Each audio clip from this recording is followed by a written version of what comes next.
언젠가 이 동물의 말씀을 가지고 말씀이 생각나서 축복하는 사람이라는 제목으로 말씀을 전했는데요. 오늘은 다른 방편으로 말씀을 좀 전하고 싶습니다. 구약 성경에서 가장 위대한 하나님의 사람으로 이구동성으로 사람들이 인정하는 다윗의 생애는 성경에 너무나 자세히 기록되어 있습니다. 그런데 다윗의 생애를 기록한 성경은 크게 세 권이 있는데요. 한 권은 사무엘 상서와 사무엘 하서에 아주 자세하게 다윗의 생애가 기록되어 있습니다. 그리고 동일한 이 한 사람 동일한 사람의 다윗의 생애를 다루고 있는 또 하나의 성경이 있습니다. 그것이 바로 역대기 3서입니다. 그런데 같은 시대에 똑같은 사람의 일생을 다루고 있지만 사무엘서와 역대기서는 너무나 차이점이 있습니다. 먼저 역대기서에는 다윗의 실수, 다윗의 허물, 다윗의 치부가 전혀 기록되어 있지 않습니다. 오직 위대한 성분, 위대한 신앙인 다윗만을 기록하고 있습니다. 그런데 사무엘서에는 다윗의 약점, 다윗의 부끄러운 역사가 그대로 기록되어 있습니다. 사울에게 쫓겨다니면서 그가 목숨을 부지하려고 미친 사람처럼 침을 흘리며 목숨을 구원하던 비겁한 모습, 바세바와의 간음 사건, 그리고 그 사건을 감추기 위한 살인 사건, 그로 말미암은 자녀의 죽음, 아들에게 쫓겨 맨발로 도망가던 다윗의 모습, 그리고 다윗의 범죄로 인하여 다윗의 자녀들 사이에 일어났던 여러 가지 비극적 사건들이 적나라하게 아주 자세하게 기록되어 있습니다. 과연 이것이 위대한 신앙인의 사람의 인생이고 가족인가 의심할 정도의 모습이 기록되어 있습니다. 어쩌면 다윗으로서는 치워버리고 싶은 너무나 수치스럽고 부끄럽고 가슴 아픈 사건들이 낱낱이 기록되어 있는 거죠. 그런데 여러분, 놀라운 사실이 하나 있습니다. 사람들에게 감동과 교훈과 도전을 주는 책은 역대기서가 아닙니다. 사람들이 묵상하고 도전받는 성경은 사무엘서입니다. 그리고 여러분, 서점을 가면요, 이 역대기서를 설교한 설교집은 찾아볼 수가 없습니다. 그리고 역대기서를 강의한 강의도 많지가 않아요. 그런데 여러분, 사무엘서를 설교한 강의집은 헤아릴 수 없이 많습니다. 다윗의 그 숱한 인간적인 실수, 범죄, 수치스러운 삶이 우리에게 어떤 교훈을 주는 것이 아니라 어쩌면 이 삶이 현대를 살아가는 우리들에게도 동일하게 공감을 주고 도전을 주고 감동을 주고 있다는 것입니다. 그리고 여러분, 또 하나 중요한 사실은요, 그 숱한 허물과 실수와 죄악에도 불구하고 하나님은 다윗을 여전히 내 마음에 합하다고 인정하시고 오늘 후대를 살아가는 신앙인인 저와 여러분도 다윗이 아름다운 인생을 살았던 사람으로 추호도 의심하지 않는다는 것입니다. 여러분, 여기에 우리들이 받는 또 하나의 역설적 지혜가 있죠. 여러분, 너무 완벽하게 살려고 하지 마세요. 여러분 인생을 역대기의 삶을 살아야지 하지 마시고 있는 모습 그대로 사무엘서의 삶을 살아가는 것도 하나님 앞에 정직한 것 같아요. 오늘 본문 예수님의 수제자라고 불리우던 베드로가 예수님 부인하던 너무나 유명한 장면입니다. 오늘 본문만 보면 베드로는 아주 나쁜 사람입니다. 질이 나쁜 사람이죠. 차라리 여러분, 고문을 당해서 너무 힘이 들어서 예수를 부인했다거나 빌라도 총독이나 가야바 대법정에서 재판을 받을 때 너무 불리하니까 이쪽 부인했다면은 우리가 그래도 동정을 받고 이해를 할 수 있을 것입니다. 그러나 이 베드로는요, 이런 모를 요종 하인들 앞에서 예수님을 부인했습니다. 강하게 부인했습니다. 또 오늘 본문을 보니까 저주하며 맹세하며 나는 이 사람을 알지 못한다 라고 부인을 했습니다. 인간적으로 보면 정말 질이 나쁜 사람입니다. 그런데 여러분, 결론적으로 베드로는 버림받지 않았습니다. 그리고 오히려 이 사건은 베드로의 인생을 가장 아름다운 인생으로 바꾸는 놀라운 계기가 됩니다. 돌아가신 이 온누리교회를 담임하셨던 하영규 목사님의 마태복음 강해서를 제가 어제도 다시 한번 확인했습니다. 보면 이 본문의 사건을 이 하영규 목사님은 베드로 인생의 클라이맥스라고 적어요. 그리고 베드로는 이 기가 막힌 배신의 죄악에도 불구하고 여전히 가장 아름다운 인생을 살았던 사람 중에 한 사람으로 성경과 역사가 증거하고 있습니다. 여러분, 사순절 기간에 오늘 이 사순절 기간 중에 있었던 사건을 통하여 오늘 저와 여러분은 베드로를 통하여 우리의 모습을 다시 한번 보기를 원합니다. 그리고 이렇게 나약하고 실패투성인 인간들이 어떻게 하나님 앞에 아름다운 인생으로 쓰임받을 수 있을지를 교훈받고자 합니다. 그렇다면 여러분, 오늘 본문을 통하여 우리 인생을에게 말씀하시는 주의 음성은 무엇일까요?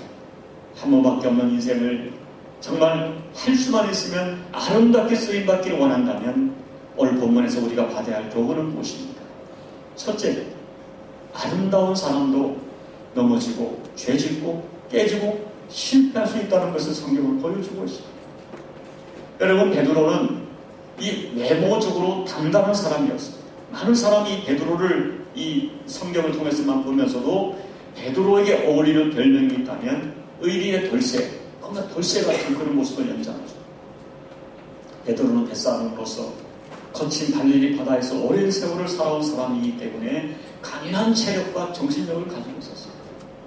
그리고 때때로 그는 밤을 새워 고개를 접는 모습을 볼 때 그는 자기 일에 아주 성실하고 충실한 사람입니다. 또한 그는 담력이 있었습니다. 그는 수없이 파도와 풍랑을 만나 죽음의 사선을 수없이 넘었던 사람. 그리고 그는 기질적으로 행동도 합니다. 그는 생각되면 그대로 행동을 했어요. 또한 그는 자기 확신이 강했기 때문에 그 언어 속에 나는 절대로 이런 말을 잘 썼어요. 한마디로 그는 외면적으로 강인한 사람이었어요. 그렇기 때문에 주님은 베드로에게 반석이라는 뜻을 가진 그 별명, 베드로라는 별명을 그에게 지어주었죠. 그리고 여러분, 사실 내면적으로 보면 베드로는요, 주님을 정말 사랑했습니다. 우리가 성경을 보면 베드로가 좀 충동적이지만 베드로 볼 때 굉장히 예수님을 사랑했던 모습이 그대로 기록되어 있어요. 예수님 잡히시던 밤에 칼을 들어서 제사장 종의 귀를 자른 것은 베드로의 진심이었어요. 정말 자기가 이런 모습으로라도 주님을 지켜드리고 싶었어요. 그리고 여러분, 부활 이후의 사건이지만 디베랴 바닷가에서 베드로가 고기를 잡고 있을 때 멀리 주님이 어떤 사람이 보였어요. 그런데 누군가가 야 주님이다 할 때 여러분 그 말을 듣자마자 즉시로 옷을 벗고 바닷가에 뛰어내린 사람 베드로였습니다. 그냥 배를 타고 가는 것이 아니라 주님이라서 얘기 들으니까 마음이 격동돼서 주님을 향한 그 마음 때문에 바닷속에 뛰어드는 거죠. 그리고 그가 말하기를 다른 사람은 버려도 나는 아니다. 나는 절대 주님 안 버린다. 이 말은 베드로의 진심이었습니다. 그런데도 여러분, 베드로가 예수님을 3번 부인하는 그런 배신자, 실패자가 되고 만 것이죠. 사랑하는 성도 여러분, 이것은 어쩌면 베드로 본인도 꿈에도 생각지 못한 엄청난 사건이었을 것입니다. 내가 저질러 놓고도 이해할 수 없고 자기도 놀랐을 행동이었을 것입니다. 여러분들은 왜 그렇게 단단하고 성실하고 진심으로 주님을 사랑하는데 이렇게 이 사람이 실패하고 무너지는 것입니까? 많은 분들이 해석하기를 마태복음 20 그 앞장에 있는 그가 겟세마네 기도 동산에서 예수님이 함께 기도하자 기도로 준비하지 않아서 그럴까요? 그가 어울려서는 안 될 사람과 어울렸고 가서는 안 될 자리에 그 앉았기 때문에 그럴까요? 여러분, 현상적으로 그렇게 해석할 수 있습니다. 그러나 그것은 현상이고요, 본질적인 이유가 있습니다. 그것은 뭡니까? 베드로가 역시 연약한, 다시 말하면 흙으로 만들어진 연약한 인간이요, 끊임없이 그 속에서 죄성이 일어나는 죄성을 가진 죄인이기 때문이라는 것입니다. 여러분, 오늘 저와 여러분은 구조적으로 흙으로 만들어졌습니다. 성경은 인간을 해석하기를 진흙으로 만들어진 독이 질그릇으로 비유합니다. 이것은 인간이 얼마나 나약한 존재인지를 상징적으로 보여주는 것이죠. 여러분, 우리는 질병이 약합니다. 눈에 보이지 않는 미세한 세균 하나 이기지 못합니다. 세상의 갖가지 재난 속에 너무 쉽게 깨집니다. 그리고 여러분, 세상의 유혹 속에 우리가 얼마나 약한지 알 수가 없습니다. 좋은 것 보면 누구나도 가지고 싶고요. 탐심이 생기고요. 탐욕이 생기면 그 탐욕을 막을 수가 없어요. 여러분, 거룩하게 사는 것은 너무 어렵습니다. 그러나 죄짓고 사는 것은 너무 쉽습니다. 왜 그렇습니까? 우리가 죄의 본성을 가지고 태어났기 때문입니다. 여러분, 성경에 기록된 믿음의 조상들을 보십시오. 아브라함, 하나님 말씀을 따라 과감하게 70년 정들었던 본토와 친척을 떠났습니다. 창세기 12장에서 그를 우리가 칭찬합니다. 그러나 금방 보세요. 이방 왕이 자기 아내를 첩으로 삼으려고 하니까 자기 살겠다고 아내를 누이라 속이며 뒷걸음 쳤던 아주 나쁜 사람이죠. 왜 그렇습니까? 질그릇이기 때문이다. 여러분, 다윗 왕을 보세요. 모세를 보십시오. 제가 요즘 새벽에 설교하는 야곱은 더욱 심각합니다. 신학시의 가장 위대한 사람이었던 바울을 보십시오. 여러분, 그렇게도 영적으로 보이는 사람들이 왜 그렇게 순식간에 변합니까? 진흙이기 때문에 그렇습니다. 사랑하는 여러분, 오늘 저와 여러분, 이 조그만 충격에도 그냥 깨지죠. 우리가 육체적으로도 그렇고요, 영적으로도 그렇습니다. 여러분, 이 땅에 한번 떨어져 보세요. 여러분, 우리 교우들의 믿음이 좋은 것처럼 보이다가 한번 사업에 실패하고 가정에 실패하고 인생의 바닥에 추락해 보십시오. 깨지지 않을 사람을 제가 본 적이 없습니다. 다 깨집니다. 여러분, 누군가에게 이유 없이 주먹으로 맞고 한번 걷어차 보여보세요. 남편에게 치고 아내에게 치고 교회에서 교우들에게 한번 차려보십시오. 그렇게 성숙한 사람처럼 보이는 사람은 소리를 칩니다. 속이 상하고 분해서 잠을 자지 못합니다. 수십 년 쌓은 인격, 영성, 순식간에 깨지지 않을 그릇이 없습니다. 여러분, 우리는요, 죄를 이겨내고 승리할 기질보다는 죄에게 넘어지고 깨지고 타협하고 굴복할 가능성이 훨씬 많습니다. 왜 그렇습니까? 시편 103편에 나와 있는 것처럼 우리가 먼지요, 진흙이기 때문에 그렇습니다. 그런데 여러분, 정말 중요한 것은 이것이죠. 그날 주님께서는 베드로가 넘어지고 배신하고 깨질 것을, 부인할 것을 이미 정확히 알고 계셨어요. 그런데 아시면서 말씀해 주시고, 아시면서 기다려 주시고, 아시면서 정죄하고 책망하지 않으셨어요. 오히려 나를 부인할 베드로를 불쌍히 여기시고 베드로를 위하여 미리 기도해 주셨습니다. 저는 제가 좋아하는 성경이 많이지만 특별히 시편 103편 8절 이하를 참 좋아합니다. 여호와는 긍휼이 많으시고 내려오시며 노하기를 더디하시며 인자하심이 풍부하시고 우리의 죄를 따라 우리를 처벌하지는 아니하시며 우리의 죄악을 따라 우리에게 그대로 갚지는 아니하셨으니 동이서에서 먼 것처럼 우리의 죄가를 우리에게서 멀리 옮기셨으며 아버지가 자식을 불쌍히 여김같이 여호와께서는 자기를 경외하는 자를 긍휼히 여기시나니, 그 다음이죠. 이는 그가 우리의 체질을 아시며 우리가 단지 먼지뿐임을 기억하시니로다. 옛날 성경에는 우리가 단지 진토임을 기억하시니로다. 저는 이 말씀이 얼마나 내가 위로가 되는지 모릅니다. 여러분, 주님은 우리의 영적인 기질, 육적인 기질을 아시고 수준을 다 아십니다. 우리가 너무나 쉽게 깨어지고 넘어지고 범죄할 수밖에 없는 먼지 같은 존재임을 다 아십니다. 그래서 우리의 죄악을 따라 즉각적으로 심판하지 아니하시고 처벌하지 아니하시고 우리의 죄악을 따라 즉각적으로 갚지 않으십니다. 기다려주십니다. 참아주십니다. 그것도 오래 참아주십니다. 그러다가 우리가 회개하면, 용서를 빌면 그냥 다가와 품어주시고 동에서 서가 모른 것처럼, 다시는 만날 수 없는 것처럼 기억도 아니하시고 용서하십니다. 아버지 자기의 유산을 가지고 떠났던 배신자 같은 아들을 기다리다가 찾아오면 그냥 과거를 묻지 아니하시고 품어주시고 다시 아들의 신분을 회복시켜 주시는 그분이 우리의 아버지십니다. 아버지가 자식을 불쌍히 여기는 같이 우리의 연약함을 불쌍히 여겨 주십니다. 마침내 진흙같이 깨지고 부서지고 범죄한 우리를 살리시려고 십자가에서 피 흘려주시기까지 우리를 사랑해 주십니다. 이분이 우리의 주님이십니다. 여러분, 복음이 무엇입니까? 무엇이 복음입니까? 주님이 나를 먼지요 진흙임을 아신다는 거죠. 내가 잘 깨질 수밖에 없고 죄를 지을 수밖에 없는 나를 다 아신다는 것입니다. 그리고 여러분, 이미 이렇게 깨지고 저렇게 깨지고 흉한 모습인 우리를 버리지 않는다는 것입니다. 오히려 깨어진 우리를 접붙이려 십자가에서 피 흘려 주셨습니다. 이것이 복음이죠. 주님은 내가 먼저 진흙임을 하신다. 주님은 깨어진 나를 버리지 않는다. 아니, 이미 깨어져 버릴 수밖에 없는 질그릇 같은 나를 살리시려고 십자가에서 피 흘려 주셨다. 이것이 복음적인 복음인 것입니다.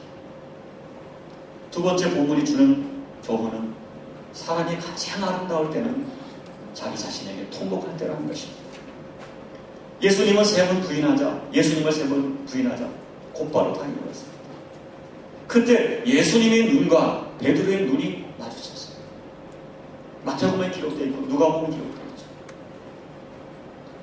바로 그때 베드로에게 예수님이 하셨던 말씀이 송것처럼 생각이 났어요. 베드로야, 딸이 죽어 놀기 전에 네가 나를 세 번 부인하더라. 그 말씀이 생각나니까 베드로는 그 자리에 있을 수가 없었어요. 여러분, 누구든지 정말 말씀이 가슴을 찌르면 그 자리에 앉아있지를 못합니다. 밖으로 뛰쳐나갔죠. 그리고 울었습니다. 마태복음과 누가복음은 울었다고 기록되어 있지 않고 심히 통곡하니라 이렇게 기록되어 있어요. 베드로는 소리내어 통곡하며 울었어요. 그냥 속으로 우는 것이 아니라 막 그토록 울었어요. 숨어서 우는 것이 아니라 많은 사람이 보는 데서 그냥 울었어요. 눈으로만 울고 소리로만 운 것도 아닙니다. 영혼까지 통곡하며 우는 것입니다. 아마 주님 죄송해요. 용서해달라고 울었을 것입니다. 내 모습이 너무 수치스러워 가슴을 치며 울었을 것입니다. 무엇보다 주님의 말씀이 영혼을 칼처럼 찔러왔기에 내 영이 견딜 수 없어서 울었을 것입니다. 여러분, 그 순간 베드로는 자기의 진실을 본 것입니다.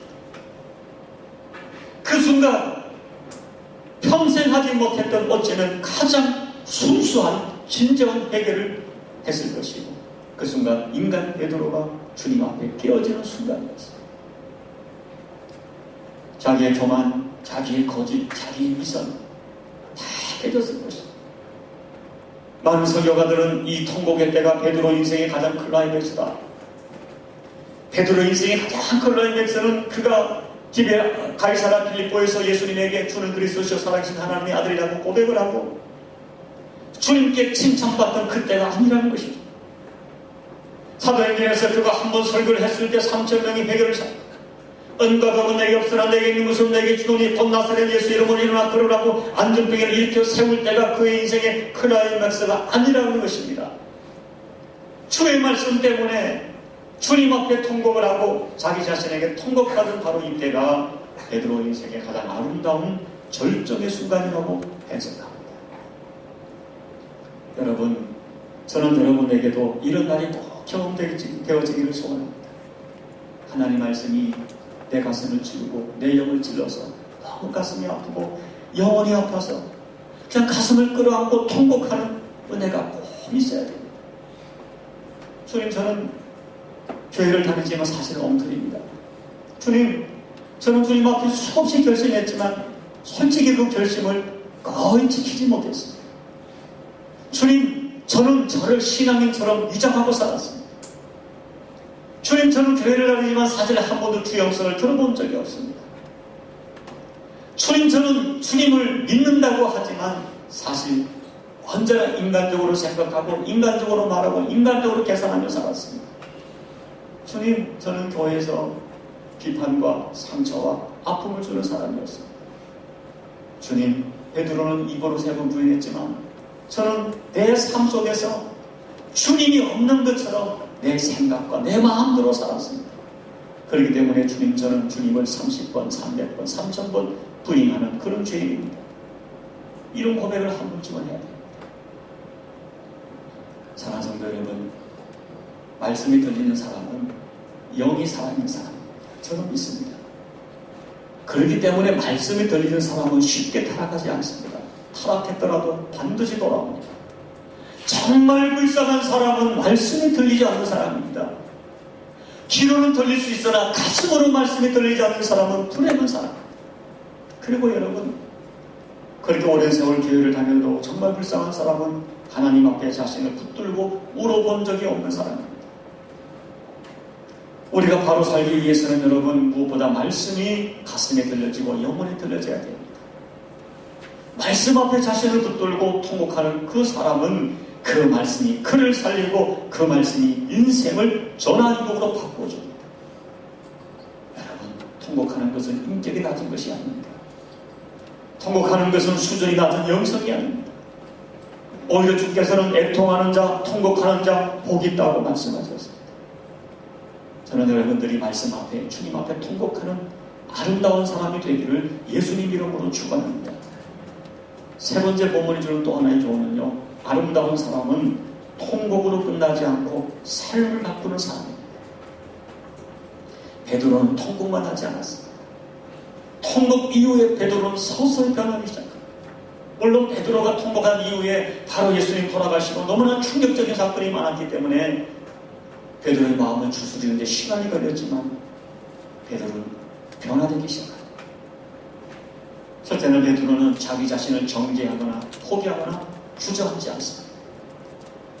만약에 베드로가 너 틀렸어, 네가 무슨 제자냐 라는 정죄하는 나귀의 고소에 무너져 내렸다면 아마 베드로도 다른 것처럼 자살했든지 한평생 자신을 나는 배신자야, 틀려서 자책하며 살았을 것입니다.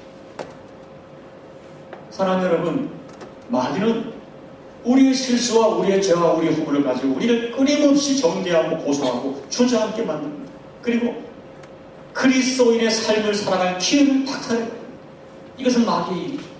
네가 무슨 집사냐, 네가 무슨 장로고 목사냐, 관둬라, 계속 얘기하는 거죠. 여러분, 그 고소에 속아서는 안 돼요. 그 정죄에 무너져서는 안 돼요. 포기하고 절망하고 자포자기하고 무너져 내리면 마귀만 기뻐. 마귀는 우리의 실수와 우리의 죄를 가지고 끊임없이 우리를 고소하고 정죄하고 절망하게 하고 헌신의 기회를 박탈합니다. 그러나 주님은 전혀 다릅니다. 끊임없이 용서하시고 격려하시고 세임을 주시고 자기를 배신한 제자들까지 새로운 기회를 주시는 분이십니다. 은혜 중에 은혜는 주님이 우리를 계속 기회를 주신다는 것입니다. 여러분, 요한복음 21장에 보면 훗날 주님은 베드로를 일부러 디비라 바다까지 찾아가셨어요. 나는 안 될 것 같아. 아무래도 안 될 것 같아. 스스로 자책하며 바닷가 고기를 잡는 것이 내게는 맞아 라고 했던 베드로를 찾아간 주님은 한 번도 베드로의 실수를 지적하거나 책망하지 않습니다. 아니, 우리가 성경을 보면 주님은 한 번도 베드로가 자신을 배신했다고 생각조차 갖고 있지 않습니다. 오히려 주님은 베드로야, 네가 나를 사랑하느냐 생각을 하십니다. 그리고 내 양을 치라, 내 양을 치라, 내 양을 치라 붙잡았습니다. 배신자에게 기회를 주십니다. 끝까지 믿어주십니다. 베드로의 인생을 회복시켜 주시려고 찾아가십니다. 여러분, 주님은 우리를 믿어주는 분입니다.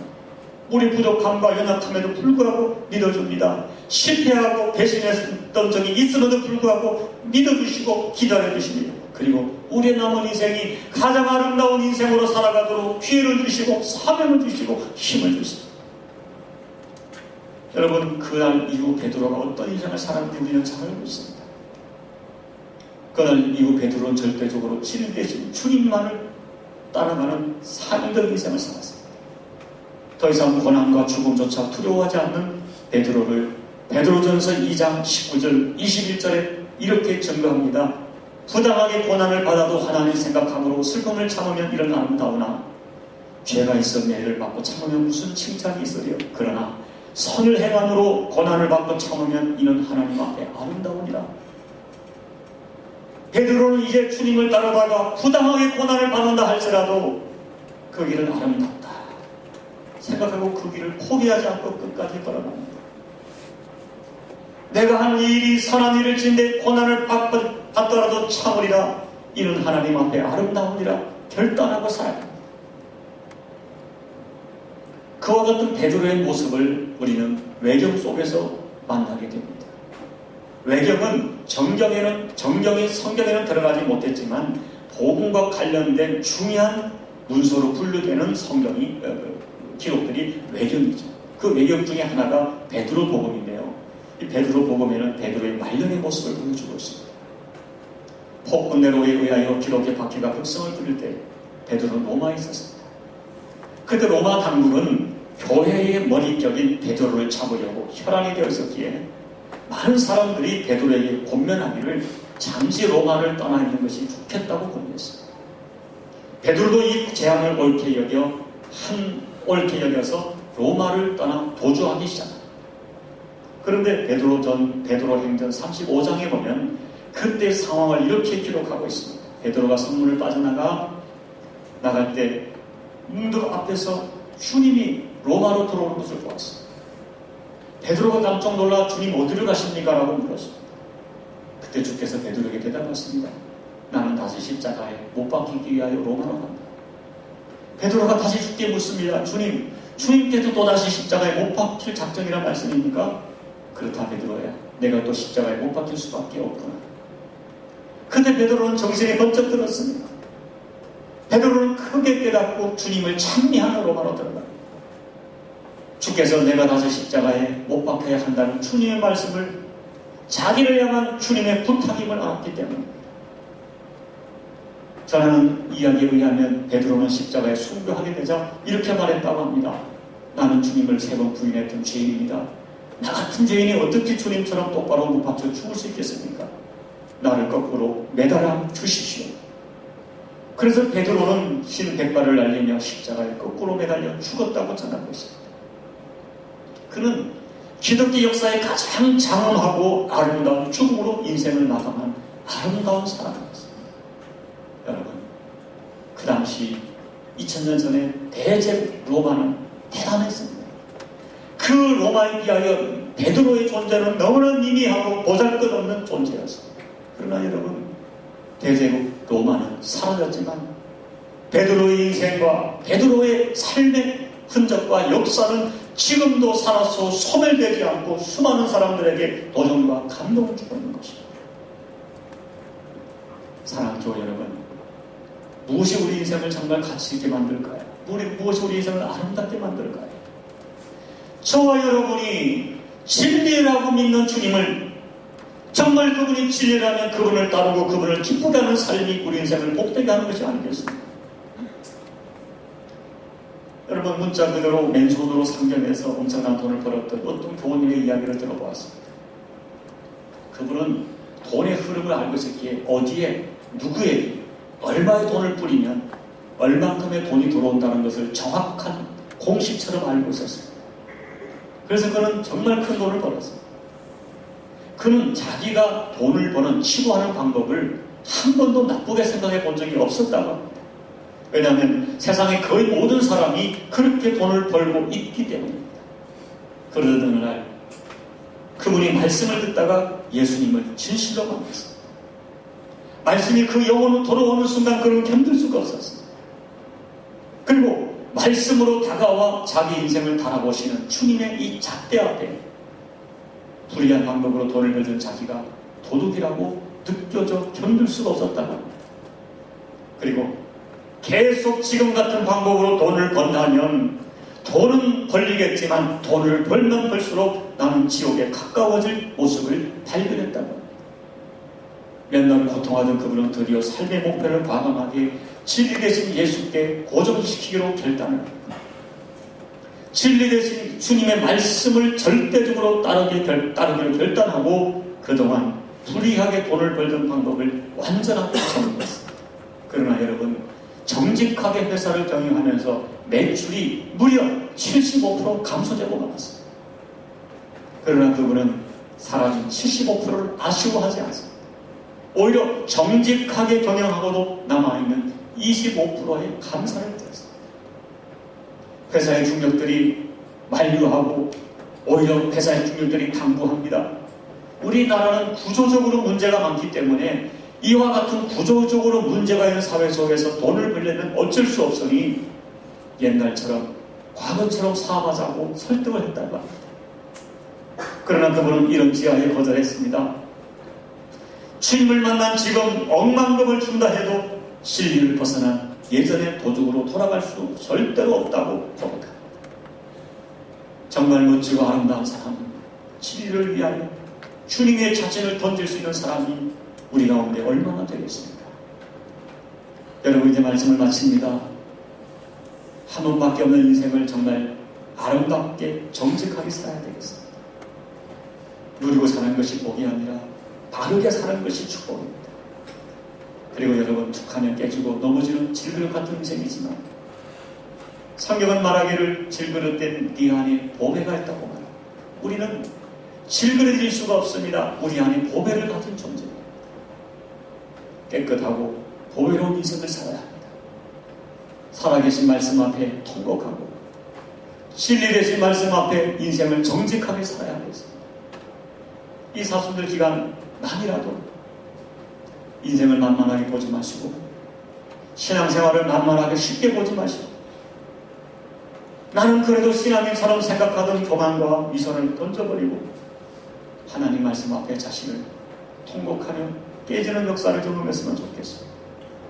그리고 남은 인생 부족하지만 나를 위해 십자가 지신 주님 생각하며 나 또한 평생 주님 위에 일할 현장을 붙들고 살아가기를 권면을 드립니다.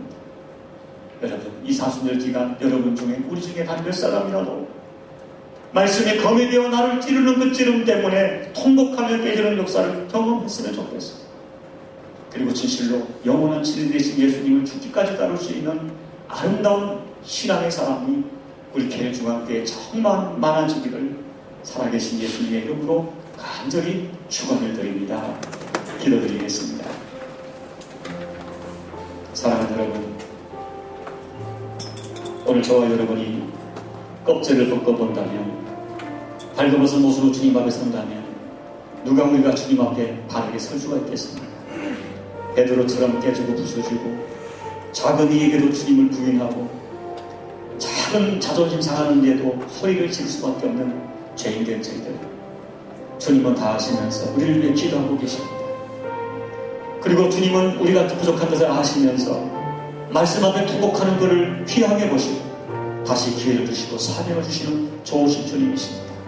이 사순절 기간 나를 주님 앞에 살리시려고, 나를 하나님 앞에 쓸모있는 인생으로 만드시려고 십자가 피하신 주님을 찬양드릴 뿐 아니라 오늘도 나를 여전히 바라보시는 주님 앞에 내 인생의 신선한 모습을 가지고 나갔으면 좋겠습니다. 그리고 그 말씀 앞에, 주님 앞에 내 부끄러운 모습 때문에 통곡하며 나갔으면 좋겠습니다.